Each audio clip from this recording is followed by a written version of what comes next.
Sa nakaraan nating video ay nasubaybayan natin ang pagsasanay ng ating bida para sa pagpasok niya sa Blackhawk Academy, at ngayon naman subaybayan natin ang panibagong hamon sa buhay ng ating bida. Sa araw ng huling laban ni Dollar at Chinsuan, puno ang mga upuan ng hindi bababa sa 100,000 manunood. Marami rin sa mga hindi nakarehistro ang dumalo. Bukod sa pagiging huling laban, sikat din ito dahil sa katanyagan ni Dollar at Chinsuan. Si Chinsuan ay walang alinlangan na ang alamat ng Steel Armor Shelter. Bilang isang babae, siya ay kampyon ng paligsahan sa martial arts sa loob ng ilang taon na ngayon kahit na hindi siya kabilang sa mga pinili. Walang duda na siya ang number 1 sa Steel Armor Shelter. Dagdag pa rito, maganda rin siya. Lahat ng ito ang nagpagawa sa kanya bilang diyosa ng Steel Armor Shelter. Mahal, kinatatakutan, at iginagalang siya ng mga tao. Ang kamakailang pag-angat ni Dollar ay mas alamat pa. Nagmula siya sa wala, ngunit nagkaroon ng napakaraming headline at kontrobersya tungkol sa kanya. Parehong ang pag-agaw sa sagradong dugong kaluluwa ng hayop ng anak ng langit at ang pagpatay kay Luo Tianyang ang nagpagawa kay Dollar na medyo negatibong figure. Ngunit ang pagbasag sa robot channel at pakikipaglaban sa may gintong sungay na Shire ang nagpagawa sa kanya na idolo. Nang magtagpo ang dalawang alamat, gustong malaman ng lahat ang kinalabasan. Magpapatuloy ba si Chinsuan na maging hindi matatalong diyosa? O magiging bagong kampyon ba si Dollar? Lahat ay naghihintay sa laban na ito. Nang halos sabay na dumating sina Chinsuan at Dollar, umabot sa sukdulan ang lahat ng inaasahan at nakakabingi ang mga hiyawan. Dollar, pastahan. Hindi gumalaw si Chinsuan, ngunit tumingin kay Han Senador ng may ngiti. Narinig ng mga manunood ang mga salita ni Chinsuan at tumahimik, gustong malaman kung anong pastahan ang kanyang iminumungkahi. Anong pastahan? Kahit na mukhang kalmado, nagtataka ang ating bida. Gusto ba niyang bilhin ang tagumpay mula sa kanya? Kung matatalo ka sa isang ito, sumama ka sa aking Steel Armor Gang at maging aking pangalawang pinuno. Kapag nag-evolve ako at pumunta sa Second God Sanctuary, ikaw ang magiging pinuno ng gang. May matamis na ngiti si Chinsuan. Nagkaroon ng kaguluhan sa mga manunood. Walang nag-isip na sasabihin ni Chinsuan ang ganito. Ang Steel Armor Gang ay higit pa sa isang gang. Kinakatawan din nito ang presensya ng militar at ng alyansa sa God Sanctuary. Hinihiling ni Chinsuan na maging opisyal na tagapagsalita ng alyansa sa Steel Armor Shelter si Dollar. Isang malaking karangalan iyon. Pasensya na, hindi ko matatanggap ang kondisyong ito. Ngunit hindi inaasahan, tinanggihan ni Dollar ang alok ni Chinsuan. Bakit? Tumingin si Chinsuan sa ating bida, nagulat. Ang pinuno ng Steel Armor Gang ay isang posisyon na hinahangad ng marami. Ito ay isang hagdan patungo sa sentro ng kapangyarihan ng alyansa, ngunit tinanggihan ito ni Dollar nang hindi nag-iisip. Naisip din ng mga manunood na si Dollar ay baliw. Paano niya matatanggihan ang isang napakagandang alok? May dalawang dahilan, ngumiti ang ating bida at sinabi. Una, hindi mo ako matatalo. Ang sagot ay nag-iwan ng maraming bahagyang nagulat habang tinanong ni Chinsuan, ano ang pangalawang dahilan? Mas maaga akong pupunta sa Second God Sanctuary kaysa sa iyo, kaya kahit na pinahahalagahan ko ang iyong kabaitan, hindi ko matatanggap ang iyong alok, kalmadong sabi ng ating bida. Ang kanyang sagot ay mayabang. Gamit ang kanyang gang, mas madali para kay Chinsuan na makakuha ng mga Geno Point kaysa sa karamihan ng mga tao. Habang nag-iisa si Dollar, sinabi niya na mas maaga siyang mag-evolve kaysa sa kanya. Ngunit walang nakaramdam na nagkakamali si Dollar. Parang lahat ay posible kay Dollar at hindi siya dapat pagdudahan. Ngumiti si Chinsuan. Well, gusto kong magmungkahi ng ibang bagay. Kung matatalo ka, sabihin mo sa akin kung sino ka talaga. Ang mga salita ni Chinsuan ay nagdulot ng malakas na hiyawan sa mga upuan. Gustong-gusto ng lahat ng manunood na malaman kung sino si Dollar. Tinanggap ng lahat ang mungkahi ni Chinsuan. At kung matatalo ka, ngumisi ang ating bida at nagtanong. Maaari ka ring magmungkahi ng isang bagay. Ngumiti, puno ng kumpiyansa si Chinsuan. Parang hindi siya matatalo. Isang S-Class license sa St. Paul. Ang ating bida ay nahuhumaling sa mga Hyper Geno Arts sa St. Paul, wala siyang pera o lisensya. Deal. Hindi man lang tumingin si Chinsuan bago siya sumang-ayon, parang wala lang sa kanya ang isang S-Class license. Kung gayon, simulan na natin. Hinugot ng ating bida ang Shire Kitana. Hindi siya naglakas loob na mag-relax kapag nakikipaglaban kay Chinsuan na may pinakamaraming Geno Point sa lahat sa shelter. Malamang na 10 sagradong Geno Point na lang ang kulang niya para ma-max out ang lahat. Hindi pa nakikita ng ating bida na ginagamit ni Chinsuan ang kanyang buong lakas, ngunit naniniwala pa rin siyang may pagkakataon siya. Ang pinakamalaking bentahe ng ating bida ay ang kanyang pag-unawa kay Chin Zuan.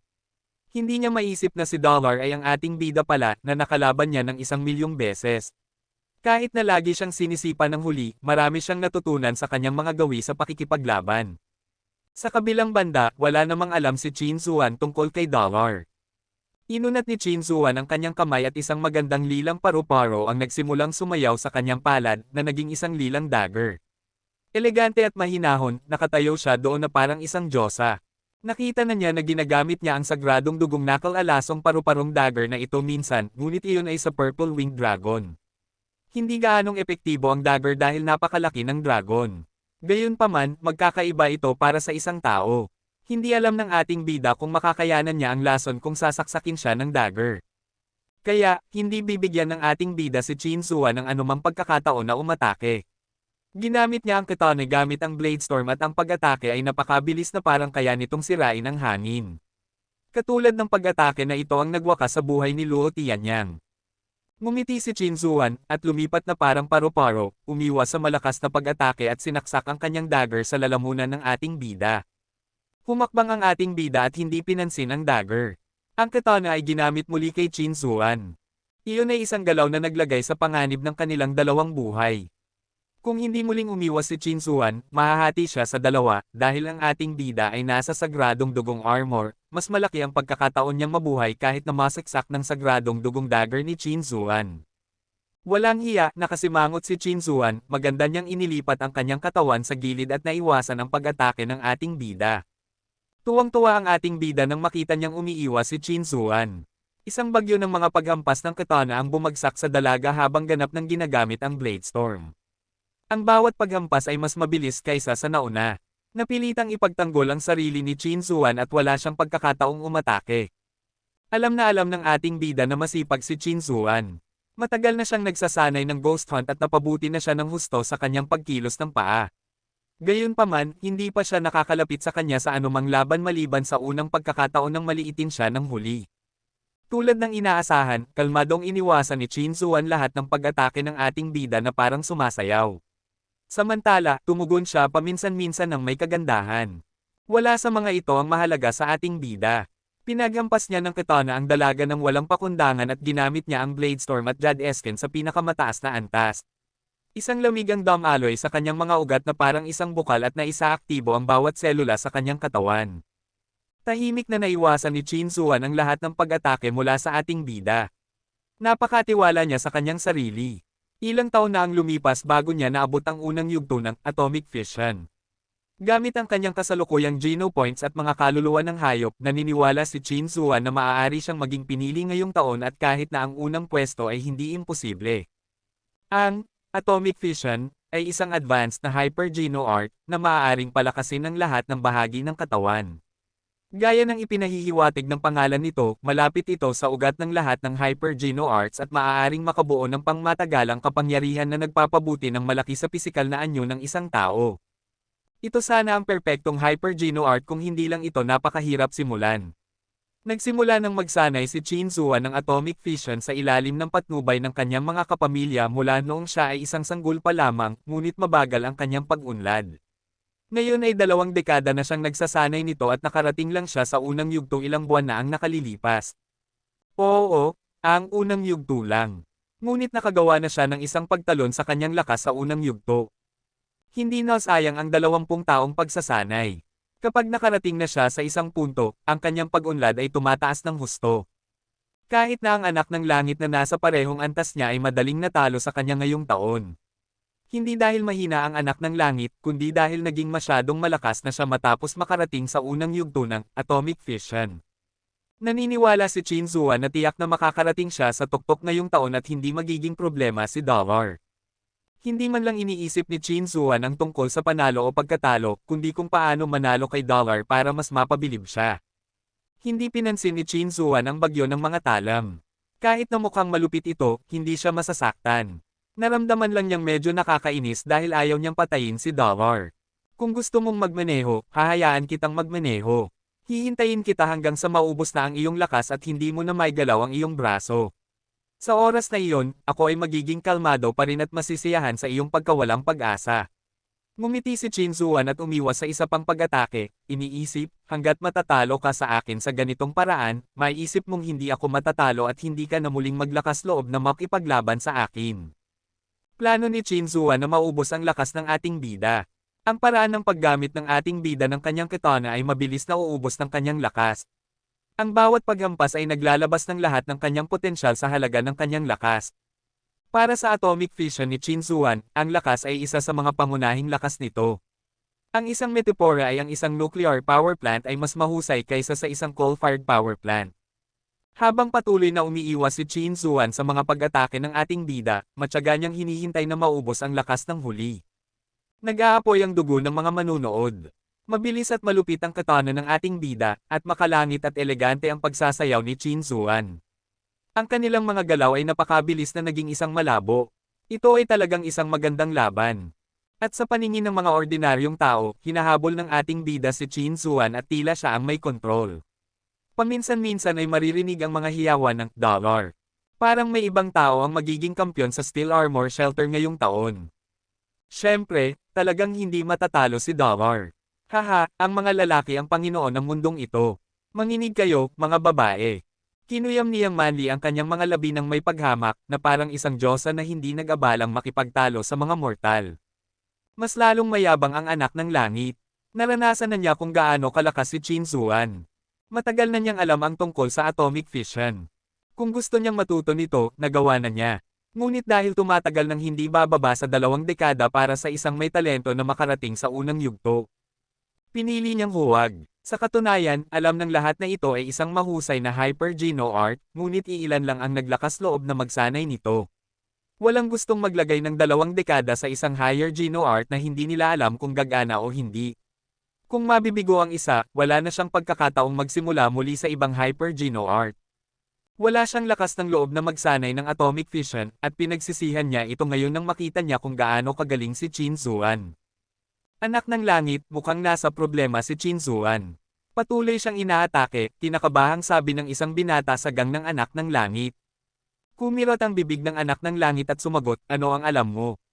Nakarating na si Chin Zuan sa unang yugto ng atomic fission at halos imposible siyang talunin. Kahit na umaatake si Dollar, malapit na siyang maubusan ng lakas para iangat pa ang katana. Ang kanyang pagkatalo ay magiging mapait. Kaya pala, ang galing mo naman at ang dami mong alam. Mabilis na nagpakumbaba ang binata sa kanya. Ngunit sa tabi nila, biglang nagkomento ang isa pang binata, manahimik ka kung hindi mo naiintindihan. Wala ka bang karaniwang sentido? Mas malakas lang ang mga lalaki kaysa sa mga babae, at si Chin Zuan ang unang mauubusan ng lakas. Nainggit ang anak ng langit, ngunit tumigil siya nang makita ang mukha ng binata. Siya ang batang Panginoon na nagngangalang Ching na minsan ay nag-hire kay Han Senador bilang kanyang bodyguard. Naroon din sina Yuan at ang iba pang miyembro ng grupo. Ching! Tumawa ng peke ang anak ng langit at nagpaliwanag, may mga pagkakaiba sa pagitan ng mga lalaki at babae. Ngunit ang mga pagkakaibang iyon ay baliwala. Ang lakas ni Dollar ay mas masahol kaysa kay Chin Zuan na nakarating na sa unang yugto ng atomic fission. Naniniwala ako na sa loob ng kalahating oras, hindi na magagamit ni Dollar ang kanyang katana. Bakit hindi ko makita iyon? Hindi kumbinsido si Ching at sinabi. Sinabi sa akin ng aking ama na ang mga babae ay mas mababa kaysa sa mga lalaki. Alam kong mananalo si Dollar at tiyak na matatalo ang babaeng iyon. Ngumiti ng may kumpiyansa ang anak ng langit. Ching, hindi na kailangang magtalo. Makikita natin kung ano ang mangyayari sa loob ng kalahating oras. Malalaman mo kung sino ang tama sa oras na iyon. Ngunit pagkalipas ng kalahating oras, medyo nanigas ang mukha ng anak ng langit dahil patuloy pa ring malakas na hinahawakan ng ating bida ang katana sa parehong bilis. Anak ng langit, hindi ba sinabi mo na mauubusan ng lakas si Dollar sa loob ng kalahating oras? Sinasabi ko sa iyo na tama ang aking ama. Mas magagaling ang mga lalaki kaysa sa mga babae, mayabang na sabi ni Ching. Nang makita ang madilim na mukha ng anak ng langit, gumiti si Yuan at hindi nagsalita. Talagang nagalit ang anak ng langit. Ayon sa karaniwang pangunawa, hindi magtatagal si Dollar ng kalahating oras. Sa ganitong uri ng pag-atake, iilan lang sa First God Sanctuary ang makakaya. Ahem. Mukhang nagsanay si Dollar ng isang espesyal na Hyper-Geno art na nagpapabuti sa kanyang lakas. Kahit na ganoon, hindi niya posibleng tumagal ng 1 oras. Sa loob ng isa pang kalahating oras, mauubusan na siya ng lakas. Gusto ng anak ng langit na maibalik ang kanyang awtoridad. Anak ng langit, lalaki ka. Bakit ka patuloy na nag-cheer para sa isang babae? Sinasabi ng aking ama na ang mga lalaki ang pinakamagaling. Sa tingin ko mas magaling si Dollar kaysa sa babaeng iyon. Wala kang paningin. Malinaw na hindi sumang-ayon si Ching sa argumento ng anak ng langit. Halos masamid ang anak ng langit. Nagkunwari siyang kalmado at sinabi, Ching, kung hindi ka naniniwala sa akin, patuloy kang manood. Sa loob ng kalahating oras, malalaman mo kung sino ang tama. Nagsasabi lang ako ng katotohanan dito. Kailangan pa bang manood? Tiyak na walang problema si Dollar. Pinatay niya ang isang may gintong sungay na Shire. Bakit siya matatalo sa isang babae? Sabi ni Ching na may bukas na pagsamba sa kanyang mga mata. Hindi nagsalita ang anak ng langit, itinuring na hindi na kailangang makipagtalo sa isang bata. Sa ilang sandali, makikita ng bata kung ano ang magandang paghatol. Ngunit lumipas ang isa pang kalahating oras, at mataas pa rin ang espiritu ni Dollar. Walang senyales na siya ay mauubusan ng lakas, na nagpailang sa anak ng langit na parang kakalunok lang niya ng langaw. Tuwang-tuwa si Ching at tinapik ang balikat ng anak ng langit, anak ng langit, ano ba ang sinabi ko sa iyo? Hindi maaaring maging mahina ang mga lalaki kaysa sa mga babae. Ang lalaking hindi kayang talunin ang isang babae ay hindi lalaki. Isang oras na at malakas pa rin si Dollar. Naniniwala akong matatalo ang babaeng iyon maya-maya. Kailangan mong matuto mula sa akin para magkaroon ka ng mas magandang paghatol. Tandaan na panigan ang mga lalaki kaysa sa mga babae. Nagngangalit ang anak ng langit. Nagkunwari siyang hindi narinig si Ching at nanatiling tahimik. Tama, anak ng langit, bakit hindi ka pumasok sa finals? Sino ang natalo mo? Si Dollar. Hindi man lang namalaya ni Ching ang emosyon ng anak ng langit at patuloy siyang tinanong. Paano ako matatalo sa lalaking iyon? Agad at malamig na sabi ng anak ng langit. Sino ang natalo mo kung ganoon? Tanong ni Ching. Nararamdaman ng anak ng langit na nag-aapoy ang kanyang mukha. Natalo siya sa babaeng nasa entablado ngunit hindi pa oras para sabihin iyon kay Ching. Alam na natalo ang anak ng langit kay Chin Zuang, halos tumawa ng malakas si Yuan. Hinailan niya ang manggas ni Ching at nagtanong, narito ka ba para mag-usap o para manood ng laro? Masaya lang talagang pag-usapan ang laro habang nanonood, sagot ni Ching. Masaya para sa iyo. Halos masunog na ang anak ng langit, naisip ni Yuan habang tumingin sa madilim na mukha ng anak ng langit. Hindi nasisiyahan, nakaramdam ng kakaiba ang anak ng langit. Sobrang lakas ng paghawak ni Dollar sa sandata kaya imposibleng magpatuloy siya ng matagal. Maliban na lang kung nagsanay rin siya ng atomic fission. Bukod sa anak ng langit, nakaramdam din ng kakaiba si Chin Zuan. Sa sobrang bilis ng pag-atake, mas matagal na tumagal si Dollar kaysa sa inaasahan niya, na nagpaalarma at nagulat sa kanya. Sa sobrang lakas ng laban, kahit siya ay nagsimulang makaramdam ng kaunting pagod. Gayunpaman, tila walang nararamdaman si Dollar at patuloy na mabilis na umaatake gamit ang katana, na parang kaya niyang gawin ito magpakailanman, na nagdulot ng kaunting kawalan ng kapangyarihan sa isip ni Chin Zuan. Hindi ako pwedeng magpatuloy ng ganito. Tiyak na nagsanay rin siya ng ilang hyper-geno art na nagpapabuti sa kanyang lakas. Siguro ako ang mauubusan ng lakas muna. Kinagat ni Chin Zuan ang kanyang mga ngipin at umiwas sa isa pang pag-atake. Kinuha niya ang kanyang dagger at dalawang kaluluwa ng hayop ang lumitaw sa hangin. Ang isang kaluluwa ng hayop ay ang mutant na gintong leon na lagi niyang ginagamit. Agad siyang nag-shapeshift sa isang kahangahangang gintong leon. At ang isa pang kaluluwa ng hayop ay isang bola ng asul na likido, na bumuhos sa leon at ginawang asul ang gintong katawan nito. Lumaki rin ang leon at naging mas malupit ang hitsura nito. Iyon ay sagradong dugong espiritu ng tubig. Nakuha pala ni Chin Zuan ang kaluluwa ng hayop nito. Nagulat ang anak ng langit nang makita iyon. Alam na alam niya kung gaano nakakatakot ang isang sagradong dugong espiritu ng tubig. Maaari itong makipag-ugnayan sa ibang nilalang at gawing sobrang lakas ang nilalang na iyon. Ginawa ni Chin Zuan ang huling pag-atake sa espiritu ng tubig nang hinahabol niya ito kasama ang anak ng langit, na hindi alam na nakuha niya ang kaluluwa ng hayop. Parang ang kaluluwa ng hayop ay may parehong kapangyarihan tulad ng nilalang na pinagmulan nito. Sa tulong ng kaluluwa ng hayop na espiritu ng tubig, ang mutant na gintong leon ay naging mas malakas kaysa sa normal na mga nilalang na may sagradong dugo. Kaya't maipapakita na ni Chin Zuan ang buong kapangyarihan ng atomic fission. Nagulat ang anak ng langit. Naging sobrang lakas na ni Chin Zuan. Mukhang maaari siyang makapasok sa top 3 ng mga pinili ngayong taon. Kilalang kilala ng ating bida si Chin Zuan. Tiningnan niya ang ekspresyon ng huli at alam niyang may kakaiba. Bago pa man niya tawagin ang kaluluwa ng hayop na espiritu ng tubig, tinawag niya ang kanyang mga pakpak at lumipad ng mataas. Nagulat ang lahat, pati na rin si Chin Zuan. Sino ba ang mag-iisip na si Dollar na mukhang naglalayong mag-mutual destruction ay lumipad palayo ng mag-shapeshift si Chin Zuan? Hindi alam kung ano ang gagawin ni Chin Zuan na nag-shapeshift. Tiyak na sobrang lakas ng dalawang kaluluwa ng hayop na ito. Kahit na gumamit si Dollar ng isang sagradong dugong kaluluwa ng hayop na nag-shapeshift, kaya niyang talunin siya. Pinili niya ang sandali kung kailan ginagawa ng ating bida ang pinakamalakas na pag-atake para mag-shapeshift para hindi siya makaalis. Wala siyang mga pakpak na may sagradong dugo, kaya gusto niyang matapos ang laban sa lalong madaling panahon. Ang hindi niya naisip ay ang paglipad palayo ni Dollar na humahabol sa kanya ng mas mabilis kaysa sa mga kuneho. Biglang nakaramdam ng kahihiyan si Chin Zuan. Kahit na gaano siya kalakas ngayon, hindi siya marunong lumipad at bilang isang leon, hindi na siya makakagamit ng mga sandata, kaya hindi man lang niya maibato ang mga bagay sa ating bida. Lumilipad sa ere, tinawag ng ating bida ang mutant na sibat na isda at inihagis ito pababa kay Chin Zuan na parang isang mangingisda na gumagamit ng harpoon. Ang leon na naging anyo ni Chin Zuan ay nagabot ng isang kuko at malakas na hinampas ang sibat. Ang sibat na kasing kapal ng braso ay yumuko at tumalbog. Sa kabutihang palad, sapat na ang tigas ng sibat kaya hindi ito nabasag sa ilalim ng kanyang kuko. Binalik ng ating bida ang kanyang mutant na sibat na isda at pinanood siya mula sa itaas, hindi na balak umatake muli o lumapag. Biglang naunawaan ng lahat na sinusubukan ni Dollar na ubusin ang oras ng pagbabagong anyo ni Chin Zuan. Ang mga kaluluwa ng hayop na nagbabagong anyo ay nangangailangan ng maraming enerhiya upang magamit. Kahit si Chin Zuan ay hindi makakapagtagal ng ganoon katagal o masasaktan ang kanyang katawan. Napakawalang hiya. Lalaki ka ba talaga? Ano bang alam mo? Taktika lang yan. Kung kaya rin niyang lumipad, edi sana mas maganda. Biglang nagkagulo sa mga bleachers.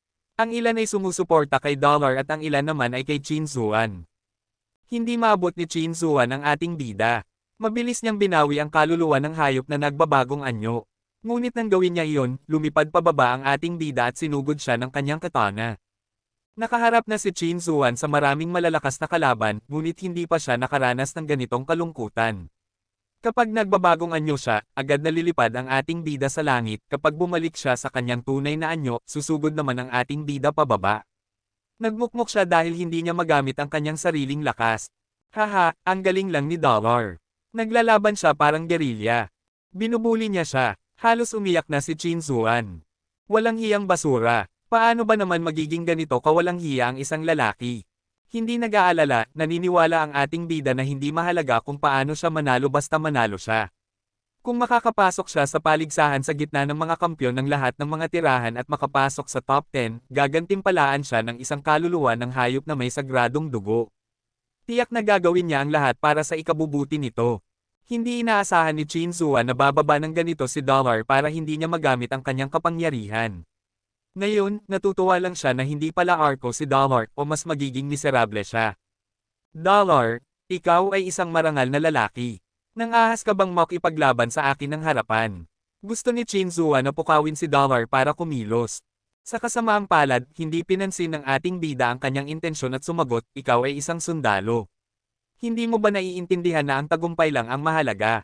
Kahit nahayaan kitang manalo ngayon, paano kung makaharap ka ng mga kampyon ng ibang mga tirahan na marunong lumipad?